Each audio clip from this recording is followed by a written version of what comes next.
Chekhov کی کہانی سوانگ۔ شہر الف کے سماجی کلب میں سوانگ کا خیراتی ناچ، یا جیسا کہ مقامی نوجوان خواتین کہنا پسند کرتی تھیں، بال پارے ہو رہا تھا۔ آدھی رات کے 12 بج چکے تھے۔ رقص نہ کرنے والے دانشور، ان کی تعداد 5 تھی، مطالعے کے کمرے میں بڑی میز کے چاروں طرف بیٹھے تھے۔ ناکیں اور ٹھوڑیاں اخباروں کے صفحات کے اندر دھسائے پڑھ رہے تھے، اونگ رہے تھے، اور ماسکو اور پیٹرزبرگ کے اخباروں کے خصوصی نامہ نگار کے الفاظ میں، جن کا رجحان انتہائی اعتدال پسندی کی طرف تھا، یہ لوگ مراقبے میں تھے۔ رقص گاہ سے ناچ کی دھن کی آواز چلی آ رہی تھی۔ ملازمین پلیٹوں کو کھڑکھڑاتے دروازے کے پاس سے ہنگامہ مچاتے مسلسل گزر رہے تھے، لیکن مطالعے کے کمرے میں گمبھیر خاموشی چھائی ہوئی تھی۔ ایک مدھم دبی دبی سی آواز نے، جو ایسا لگتا تھا کہ چمنی سے آ رہی ہے، اس خاموشی کو دفتن توڑ دیا۔ میرا خیال ہے ہم لوگ یہاں زیادہ آرام سے رہیں گے۔ آؤ یاروں، ادھر آؤ۔ دروازہ کھلا اور ایک چوڑا چکلا ناٹے قد کا انسان، گاڑی بان کی وردی پہنے، ٹوپی میں مور کے پنکھ اور منہ پر نقلی چہرہ لگائے، مطالعے کے کمرے میں داخل ہوا۔ اس کے پیچھے 2 عورتیں تھیں، وہ بھی نقلی چہرے لگائے تھیں، اور ایک ملازم کشتی اٹھائے ہوئے تھا۔ کشتی پر تیز شراب کی ایک بڑی سی بوتل، سرخ شراب کی 3 بوتلیں اور کئی گلاس رکھے تھے۔ ادھر، یہاں زیادہ ٹھنڈا رہے گا، وہ شخص بولا۔ کشتی میز پر رکھ دو۔ بیٹھیے میڈموزیل، آپ سے درخواست کرتا ہوں کہ تپائی پر بیٹھ جائیے، اور جناب آپ لوگ ذرا جگہ دیجیے، آپ لوگوں کی وجہ سے گڑبڑ ہو رہی ہے۔ وہ تھوڑا سا جھکا اور میز پر سے کئی رسالے نیچے گرا دیے۔ کشتی یہاں رکھ دو، اور پڑھاکو حضرات آپ لوگ یہاں سے ہٹ جائیے، یہ آپ لوگوں کے اخبار اور سیاست کا وقت نہیں ہے، ہٹائیے ان سب کو۔ میں آپ سے عرض کرنا چاہتا ہوں کہ شور ذرا کم کیجیے، ایک دانشور نے اپنی اینک میں سے نقلی چہرہ لگائے ہوئے انسان کو دیکھتے ہوئے کہا۔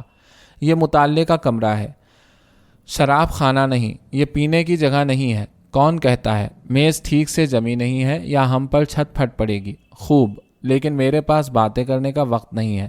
ہٹائیے اپنے اخبار، جی بھر کے پڑھ لیا، بس اتنا ہی کافی ہے، آپ تو پہلے ہی سے دانشمند لوگ ہیں۔ اس کے علاوہ اپنی آنکھیں بھی برباد کریں گے، اور پھر سب سے بڑھ کر تو یہ کہ میں اسے برداشت نہیں کر سکتا، بس ساری بات یہی ہے۔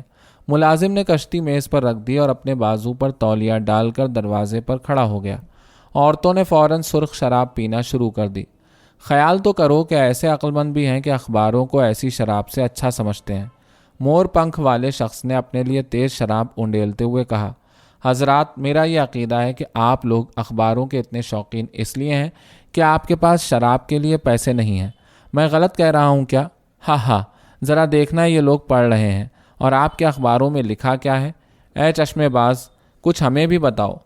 بس بند کرو، تمہاری یہ چونچ اور بددماغی نہیں چلے گی، ایک جام ہو جائے۔ مور پنکھ والے شخص نے ہاتھ بڑھا کر اینک لگائے ہوئے شخص کے ہاتھ سے اخبار چھین لیا۔ وہ لال پیلا ہونے لگا اور دوسرے دانشوروں کی طرف حیرت سے گھورنے لگا، اور وہ بھی اسی طرح اسے تکنے لگے۔ آپ اپنے آپے میں نہیں ہیں حضرت، وہ چیخ پڑا۔ آپ مطالعے کے کمرے کو شراب خانہ بنائے دے رہے ہیں، آپ ہنگامہ مچانے پر تلے ہوئے ہیں، دوسرے لوگوں کے ہاتھ سے اخبار چھینتے ہیں۔ میں اسے برداشت نہیں کر سکتا۔ آپ کو معلوم نہیں کہ آپ باتیں کس سے کر رہے ہیں؟ جناب، میں بینک مینیجر زیستیا کوف ہوں۔ اگر زیستیا کوف ہو بھی تو میں ذرہ برابر پرواہ نہیں کرتا، اور اب تمہیں معلوم ہو جائے گا تمہارے اخباروں کے متعلق میرا کیا خیال ہے۔ اس شخص نے اخبار اٹھایا اور اسے پھاڑ کے ٹکڑے ٹکڑے کر دیا۔ حضرات، آخر اس کے کیا معنی ہیں؟ زیستیا کوف ہکلایا۔ غصے کی وجہ سے اس سے بولا نہیں جا رہا تھا۔ یہ انتہائی عجیب حرکت ہے، یہ انتہائی حیرت ناک ہے۔ اب انہیں غصہ آ رہا ہے۔ وہ شخص ہنسا۔ ارے باپ رے باپ، میں تو ڈر گیا، ذرا دیکھنا میرے گھٹنے کیسے لرز رہے ہیں۔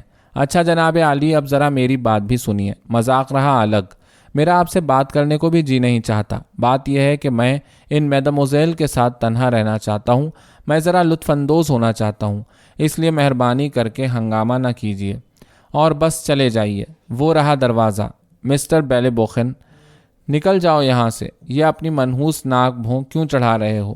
میں کہتا ہوں جاؤ تو بس چلے جاؤ، اس سے پہلے کہ نکالے جاؤ یہاں سے چل دو۔ کیا کہا تم نے؟ یتیموں کی عدالت کے خزانچی بیلے بوخن کا چہرہ تمتما گیا، اور اس نے شانے جھٹکتے ہوئے سوال کیا۔ میری سمجھ میں نہیں آتا، ایک بد دماغ انسان کمرے میں گھس آتا ہے اور دفتن خدا جانے کیا کیا کہنا شروع کر دیتا ہے۔ کیا کہا تم نے؟ بد دماغ انسان؟ مور پنکھ والا شخص چیخا۔ غصے سے لال پیلے ہو کر اس نے میز پر ایسا گھونسا مارا کہ کشتی میں رکھے ہوئے گلاس اچھل پڑے۔ کچھ پتا ہے تم مخاطب کس سے ہو؟ میں چونکہ چہرہ لگائے ہوں اس لیے تمہارا خیال ہے کہ جو منہ میں آئے بکے جاؤ۔ بڑے تیز مزاج واقع ہوئے ہو، جب میں کہتا ہوں تو یہاں سے نکل جاؤ، اور بینک مینیجر بھی رفو چکر ہو سکتے ہیں۔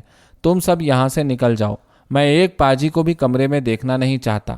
اچھا بس، اب اپنے بلوں کو تشریف لے جائیے، ہم بھی دیکھ لیں گے، زیستیاکوف نے کہا۔ ایسا لگ رہا تھا کہ غصے سے اس کے چشمے کو پسینہ آ رہا ہے۔ میں بتاؤں گا تمہیں۔ ارے ایک ذرا میر طرب کو تو بلانا۔ 1 منٹ بعد ایک سرخ بالوں کا میر طرب اپنی ابا پر نیلے رنگ کے فیتے پھڑکاتا کمرے میں داخل ہوا۔ ناچ میں محنت کی وجہ سے وہ ہانپ رہا تھا۔ مہربانی کر کے کمرے سے چلے جائیے، اس نے کہنا شروع کیا۔ یہ شراب پینے کی جگہ نہیں ہے، برائے مہربانی کھانے کے کمرے میں بیٹھیے۔ تم کہاں سے ٹپک پڑے؟ چہرہ لگائے ہوئے شخص نے کہا۔ میں نے تو تمہیں بلایا نہیں۔ کیوں؟ معاف کیجیے گا، یہ گستاخی نہیں چلے گی، اور اب چلے جائیے۔ ادھر دیکھیے عزیز من، پورا 1 منٹ میں آپ کو دیتا ہوں، چونکہ آپ میرے طرب اور یہاں کی اہم شخصیت ہیں، اس لیے ان فنکاروں کو یہاں سے چلتا کیجیے۔ میری میڈموزیل کو اجنبیوں کے ساتھ بیٹھنا پسند نہیں، یہ لوگوں سے شرما رہی ہیں، اور میں اپنے روپے وصول کرنا چاہتا ہوں اور انہیں فطرت کے اصل رنگ میں دیکھنا چاہتا ہوں۔ اس وحشی کی عقل میں ہی نہیں گھس رہا کہ یہ سور باڑا نہیں ہے، زیستیاکوف چلایا۔ ایفسترات اسپریدونچ کو بلاؤ۔ ایفسترات اسپریدونچ۔ سارے کلب میں آوازیں گونجنے لگیں۔ ایفسترات اسپریدونچ۔ پولیس کی وردی پہنے ایک بوڑھا شخص جلدی ہی آ گیا۔ مہربانی کر کے کمرے میں سے چلے جائیے، وہ بھاری آواز سے بولا۔ وہ اپنے خوفناک دیدے گھما رہا تھا اور خضاب لگی ہوئی مونچھوں کے کنارے پھڑک رہے تھے۔ تم نے مجھے ڈرا دیا، وہ شخص بڑے مزے سے ہنس کر بولا۔ خدا کی قسم بالکل ڈرا دیا، کیا دلچسپ حلیہ پایا ہے، واللہ، بلی کی طرح مونچھیں، ابلتی ہوئی آنکھیں۔ پھر وہ ہنسنے لگا۔ بحث کی ضرورت نہیں ہے، ایفسترات اسپریدونچ غصے سے کانپتے ہوئے پوری آواز سے چیخا۔ چلے جاؤ یہاں سے ورنہ میں نکلواؤں گا۔ مطالعے کے کمرے میں ہنگامہ تھا۔ ایفسترات اسپریدونچ کا چہرہ غصے سے تمتما اٹھا۔ وہ چیخ رہا تھا اور پاؤں پٹک رہا تھا۔ زیستیاکوف چیخ رہا تھا، بیلے بوخن چیخ رہا تھا، سارے دانشور چیخ رہے تھے، لیکن ان کی آوازیں نقلی چہرہ لگائے ہوئے انسان کی مدھم گہری پاٹدار آواز میں ڈوب گئی تھیں۔ اس عام گڑبڑ میں ناچ بند ہو گیا اور مہمان رقص گاہ سے مطالعے کے کمرے میں آنے لگے۔ روب ڈالنے کے لیے کلب میں جتنے پولیس والے موجود تھے ان سب کو بلایا گیا۔ ایفسترات اسپریدونچ نے بیٹھ کر رپورٹ لکھنا شروع کی۔ اچھا لکھو، نقلی چہرہ لگائے ہوئے شخص نے قلم کے نیچے انگلی گھساتے ہوئے کہا۔ ہائے، مجھ غریب کا اب کیا ہوگا؟ ہائے میں دکھیارا، تم لوگ ایک غریب یتیم کو برباد کرنے پر کیوں تلے ہوئے ہو؟ وہ پھر ہنسنے لگا۔ اچھا تو لکھے جاؤ، رپورٹ تیار ہو گئی؟ ہر شخص نے دستخط کر دیے۔ اچھا تو اب دیکھو، 1 2 3۔ وہ پوری طرح تن کر کھڑا ہو گیا اور لگایا ہوا چہرہ نکال کر الگ کر دیا۔ اپنی شرابی صورت دکھانے اور دوسروں پر اس کے تاثر سے لطف اندوز ہونے کے بعد وہ دوبارہ اپنی کرسی میں دھنس کر قہقہے لگانے لگا، اور جو اثر مترتب ہوا وہ واقعی حیرت ناک تھا۔ دانشور پریشان ہو کر ایک دوسرے کی طرف دیکھنے لگے۔ سب کا رنگ زرد پڑ گیا، کچھ لوگ اپنے سر کھجاتے ہوئے پائے گئے۔ ایفسترات اسپریدونچ نے ایسے شخص کی طرح کھکھارنا شروع کیا جس نے غیر شعوری طور پر کوئی زبردست غلطی کی ہو۔ ہر شخص نے پہچان لیا کہ یہ شرابی شخص خاندانی عزت مآب شہری پیاتی گوروف ہے۔ وہ مقامی لکھپتی کارخانے دار جو اپنے ہنگاموں، اپنی فیاضی اور جیسا کہ مقامی اخبار بار بار دہراتے ہوئے کبھی نہ تھکتے تھے، تعلیم کی عزت افزائی میں کافی مشہور تھا۔ اچھا تو اب تو آپ لوگ جا رہے ہیں؟ پیاتی گوروف نے تھوڑے وقفے کے بعد پوچھا۔ دانشور ایک لفظ کہے بغیر خاموشی کے ساتھ کمرے سے نکل گئے اور پیاتی گوروف نے ان کے جانے کے بعد دروازہ بند کر لیا۔ تم جانتے تھے یہ پیاتی گوروف ہے؟ تھوڑی دیر بعد ایفسترات اسپریدونچ نے اس ملازم کے شانے جھنجھوڑ کر اپنی بھاری آواز میں دھیرے سے کہا جو مطالعے کے کمرے میں شراب لایا تھا۔ تم نے بتایا کیوں نہیں؟ مجھے بتانے کا حکم نہیں تھا۔ حکم نہیں تھا؟ اب 1 مہینے تجھ سے چکی پسواؤں گا، تب معلوم ہوگا کہ حکم نہیں تھا کہ معنی کیا ہے۔ نکل جاؤ یہاں سے، اور آپ لوگ بھی خوب ہیں، وہ دانشوروں سے مخاطب ہو کر بولا۔ فساد برپا کر رہے تھے، مطالعے کے کمرے سے 10 منٹ کے لیے جا نہیں سکتے تھے۔ آپ ہی کا کھڑا کیا ہوا ہنگامہ ہے، اب آپ ہی بھگتیے۔ جناب بس کیا کہوں، مجھے آپ لوگوں کے طریقے بالکل پسند نہیں، خدا کی قسم بالکل پسند نہیں۔ دانشور بڑے ملجھائے مایوس انداز میں پچھتائے اور ایک دوسرے سے خسر پھسر کرتے ان لوگوں کی طرح گھوم رہے تھے جنہیں کسی آنے والی مصیبت کا احساس ہو۔ ان کی بیویوں اور بیٹیوں نے سنا کہ پیاتیگوروف کی توہین ہوئی ہے اور اسے ناراض کر دیا گیا ہے تو خاموش ہو گئیں اور اپنے گھروں کو جانے لگیں۔ ناچ بند ہو گیا۔ 2 بجے رات کو پیاتیگوروف مطالعے کے کمرے سے باہر نکلا، بدمست ہو رہا تھا۔ رقص گاہ میں پہنچ کر بینڈ کے پاس بیٹھ گیا اور موسیقی کی دھن پر اونگنے لگا، یہاں تک کہ اس کا سر غمگین انداز میں جھک گیا اور وہ خراٹے لینے لگا۔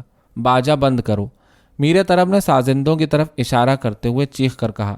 ہش، ایگور نیلچ سو گئے ہیں، میں آپ کو گھر تک پہنچا دوں۔ ایگور نیلچ، بیلے بوخین نے لکھپتی کے کان میں جھک کر پوچھا۔ پیاتیگوروف نے اپنے ہونٹ اس طرح بنائے جیسے اپنے گال سے مکھی اڑانا چاہتا ہو۔ میں آپ کو گھر تک پہنچا دوں، بیلے بوخین نے دہرایا، یا کہہ دوں کہ آپ کی گاڑی یہاں بھیج دی جائے؟ کیا تم ہو؟ کیا چاہیے؟ آپ کو گھر پہنچا دوں، چلنے کا وقت ہو گیا۔ میں گھر جانا چاہتا ہوں، مجھے گھر پہنچا دو۔ خوشی کے مارے مسکراتے ہوئے بیلے بوخین نے پیاتیگوروف کو سہارا دے کر کھڑا کیا۔ باقی دانشور بھی بھاگے بھاگے آ پہنچے۔ سب کے ہونٹوں پر مسکراہٹ کھیل رہی تھی اور سب نے مل کر خاندانی عزت مآب شہری کو پیروں پر کھڑا کیا اور بڑی احتیاط سے گاڑی تک لے گئے۔ صرف ایک فنکار، ایک ذہین شخص ہی ساری محفل کو اس طرح بے وقوف بنا سکتا تھا۔ زستیاکوف نے لکھپتی کو گاڑی میں سوار کرتے ہوئے ہنس ہنس کر بکواس جاری رکھی۔ میں تو واقعی دنگ رہ گیا ایگور نیلچ، مجھ سے تو اب بھی ہنسی ضبط نہیں ہوتی۔ اور ہم لوگ اتنے جوش میں آ گئے اور غصہ کرنے لگے۔ وہ ہنسنے لگے۔ سچ کہتا ہوں، میں آج تک تھیٹر میں بھی اتنا نہیں ہنسا تھا۔ مذاق کی کیا گہرائی ہے، مجھے ساری زندگی یہ ناقابل فراموش شام یاد رہے گی۔ پیاتیگوروف کو رخصت کرنے کے بعد دانشور مسرت و اطمینان محسوس کرنے لگے۔ مجھ سے ہاتھ ملایا، زستیاکوف نے بہت خوش ہو کر فخر سے کہا۔ تو اس کے معنی یہ ہے کہ سب کچھ ٹھیک ہے، خفا نہیں ہے۔ چلو یہی امید رکھو۔ ایفسترات اسپریدونش نے ٹھنڈا سانس لیا۔ ہے غنڈہ اور انتہائی ذلیل، لیکن ہمارا محسن ہے، بڑی احتیاط سے کام لینا ہوگا۔